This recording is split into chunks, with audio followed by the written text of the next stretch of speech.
ए थांब थांब, असता नाही आधीपासून बघा. धूमधडाक्यात मग बाप्पांना गणपती तळीवर आणले जाते. असा मला प्रश्न पडला तसा तुम्हालाही पडला असेल की बाप्पांना पाण्यामध्येच का विसर्जित केले जाते. तर अशी एक आख्यायिका सांगितली जाते की गणपती हे जलतत्वाचे अधिपती आहे. पुराणानुसार वेद व्यासजी गणपतीला कथा सांगत असत आणि बाप्पा त्यात लिहित असत.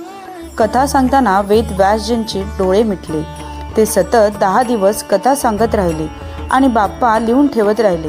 पण 10 दिवसांनी जेव्हा वेद व्यासजींनी डोळे उघडले तेव्हा त्यांना दिसले की गणपतीच्या शरीराचे तापमान खूप वाढले आहे. त्यांचे शरीर थंड करण्यासाठी वेद व्यासजींनी त्यांना पाण्यात बुडवले, ज्यामुळे त्यांचे शरीर थंड झाले.